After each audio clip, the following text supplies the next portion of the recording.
Yun guys, meron nga pala tayo ditong bagong TRC. Ito na yung bagong TRC ngayon guys, yung bagong labas na model. Emblem na siya. Kung napapansin nyo, emblem na yung style niya. Ayan, naka-ukit dito, TRC. Then, racing. Ayan.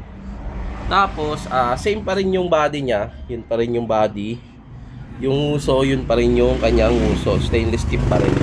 Elbow niya as is yan doon sa lumang model. Yan. Kagandahan ng bago ng TRC guys. Pares din naman silang pasok sa LTO. LTO approved naman siya kasi mababa lang yung decibel niya. Tsaka legal to and DTI registered ang TRC pipe natin. Yan, same pa rin sa dating elbow niya, may clamp pa rin dito. Yan.